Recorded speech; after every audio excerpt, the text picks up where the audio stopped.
4 ኪሎ እንገባለን በሚል ቅዠት የተጠመደው ህወሓት በትግራይ ክልል የሚገኙ ወጣቶች ላይ ከጀመረው አፈናና አስገዳጅ ወታደራዊ ምልመላ በተጨማሪ መላው ትግራይ ላይ አዲስ ፈተናን የጋረጠ ሚስጥራዊ ሰነድ አጥንቼ ጨርሻለሁ ሲልም ተሰምቷል። ሰላም እንዴት ናችሁ? ፍሬ ህይወት ዮሐንስ ነኝ። ይህ ደግሞ ምቹ ሚዲያ ነው። ለምቹ ሚዲያ ቻናላችን አዲስ ከሆናችሁ የደውል ምልክቷን ተጭናችሁ ቻናላችንን ሰብስክራይብ በማድረግ ቤተሰብ እንድትሆኑን ጋበዝናችሁ። ቻናላችንን ሰብስክራይብ አድርጋችሁ ቤተሰብ ከሆናችሁ ደግሞ ሌሎች መረጃው እንዲደርሳቸው እንድታጋሩልን እንጠይቃችኋለን። በተጨማሪም ከዩቲዩብ ቻናላችን ባለፈ በቲክቶክ አካውንታችን ምቹ ሚዲያ ብላችሁ መረጃዎቻችንን እንድትከታተሉም እንጋብዛችኋለን።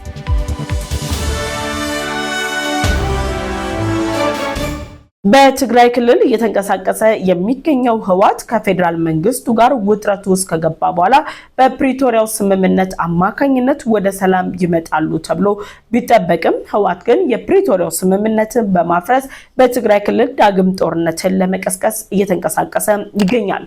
ህወሓት በክልሉ ላይ እያደረጋቸው ያሉ ሰብአዊና ዲሞክራሲያዊ መብት ጥሰቶችን ጨምሮ አስገዳጅ የሆነው ወታደራዊ አፈሳን በተመለከተም በአዲስ አበባ ከተማ ሐምሌ 11 2018 ቅዳሜ ዕለት ማለዳ 12 ሰዓት ላይ የተካሄደው የተቃውሞ ሰልፍ ላይ የህወሓት ከፍተኛ ባለስልጣናትን ጨምሮ የህወሓት የሚዲያ ሰራዊቶች የተለያዩ የሽንፈት ፕሮፓጋንዳዎችን ሲያሰራጩም ቆይተዋል።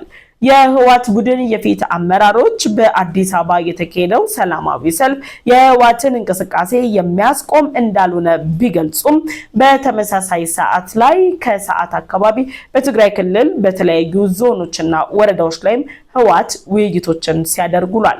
በትግራይ ክልል ከተደረጉ ውይይቶችም መሪዎች መካከል ዶክተር ደብረጽዮን ገብረሚካኤልና የህወሓት የፊት አመራር የሆኑት ፈትለወርቅ ገብረእግዚአብሔር ወይም ደግሞ ሞንጆሪኖ ዋነኞቹ ናቸው። በትግራይ ክልል ሲደረግ የነበረው ህዝባዊ ውይይትም ላይ ታዲያ የፌደራል መንግስቱ በህወሓት ላይ እያሰማቸው ያሉ ተቃውሞችና ዓለም አቀፉ ማህበረሰብ ህወሓት ሰብአዊና ዲሞክራሲያዊ መብት ረገጣዎችን እያደረገ ነው የሚል ሐሳቦችን መገንዘቡን ተከትሎ የትግራይ ህዝብን ለማዳን የሚያስችል ሚስጥራዊ ሰነድን አዘጋጅተናል የሚል አስተያየት ከሞንጆሪኖ ተሰምቷል። እንግዲህ የህወሓት የፊት አመራር የሆኑት ወይዘሮ ሞንጆሪኖ ከዚህ ቀደም ምቹ ሚዲያ ላይ ባጋራናችሁ መረጃ መሰረት ሱዳን ሄደው ቆይታ ማድረጋቸው የሚታወስ ነው። ታዲያ ሱዳን ሄደው ቆይታ ያደረጉት ሞንጆሪኖ ትግራይ ክልል ላይ ባደረጉት ውይይት ላይ ህወሓትን እንዲሁም ደግሞ መላው የትግራይ ህዝብን የሚታደግ ሰነድን አዘጋጅተናል ማለታቸው ብዙዎችንም እያነጋገረ ይገኛል።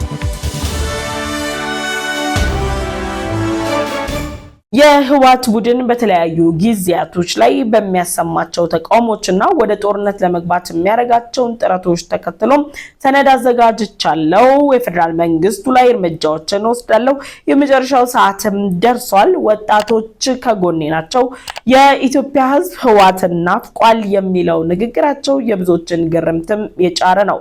ምናልባት ህወሓት 4 ኪሎ ይናፍቀዋል እንጂ የኢትዮጵያ ህዝብስ ተረባርቦ ያባረረውን ስብስብ ዳግም ሊናፍቅ አይችልም የሚሉ ደግሞ የሰላ አስተያየቶችም ይሰነዘራሉ። ከሰላማዊ ሰልፉ ጋር ተያይዞ ህወሓት ስብራት ውስጥ መግባቱን የሚገልጹ አስተያየቶችም እየተሰጡ ነው። ህወሓት ባለፈው ጊዜ ላይ በከፍተኛ በጀት በመበጀት ጭምር በሚዲያ ላይ ሲያንቀሳቀሳቸው የነበሩ አካላት አሁን ላይ ፊታቸውን በማዞር ከህወሓት በተቃራኒ ተሰልፈው የህወሓትን አጠቃላይ እንቅስቃሴ መቃወምም ጀምረዋል። አይደለም የሚዲያ አካላቶች ይቅሩና ከህወሓት ጋር አብረው ሲሰሩ የነበሩ የፊት አመራሮች ዛሬ ላይ ለሰላም ጥሪ እያቀረቡ ይገኛሉ።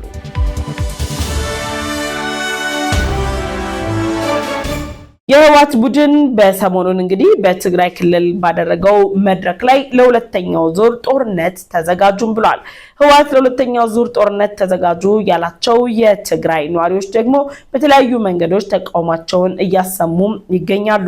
ህወሓት ባለፉት 3 ዓመታት አስገዳጅ የተባሉ ወታደራዊ አፈሳና አፈና፣ ሰብአዊና ዲሞክራሲያዊ መብት ጥሰቶችን እያደረገ የሚገኘው ላለፉት 3 አስርት ዓመታት መሰል እንቅስቃሴዎችን ሲያደርግ ከቆየው የኤርትራ መንግስት ትዕዛዝ እንደሆነም የተለያዩ ውስጥ አዋቂ ምንጮች ይገልጻሉ።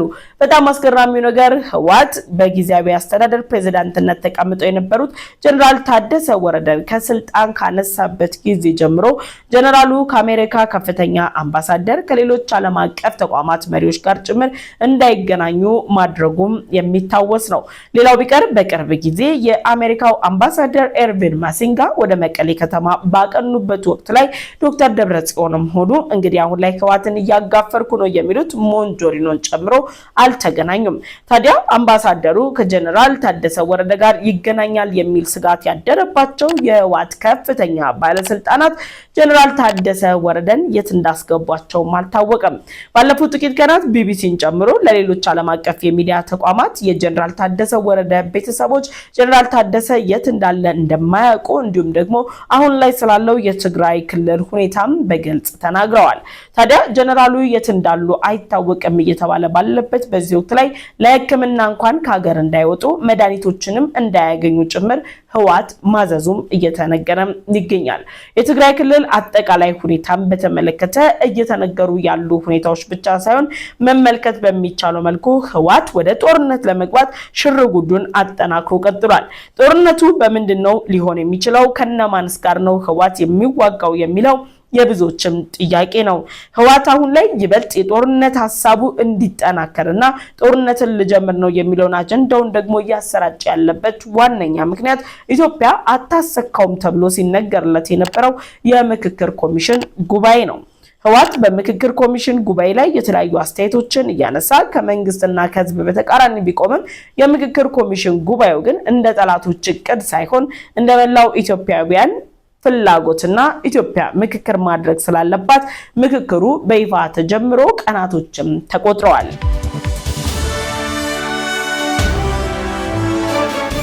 የህወሓት ስብስብ ኢትዮጵያ እየመከረች ነው በሚል ተሳትፎ ውስጥ የትግራይ ክልልን ላለማሳተፍ የተለያዩ ጥረቶችን እያደረገ መቆየቱ ብቻ ሳይሆን ኢትዮጵያ የምታደርጋቸው ምክክሮች በሙሉ ትግራይን የማይገዙና ትግራይ ህዝብን የማይወክሉ ናቸው የሚሉ መግለጫዎችንም እያወጣ ይገኛል። ህወሓት በሰሞኑን በመግለጫ ጋጋታም ተጠምዷል። ታዲያ እነዚህ የሆኑ ባሉበት በዚህ ወቅት ላይ ትግራይ ክልል ላይ አሁን መሰረታዊው ጥያቄ ልማት፣ ሰብአዊና ዲሞክራሲያዊ መብት ሳይሆን ሰላም ነው።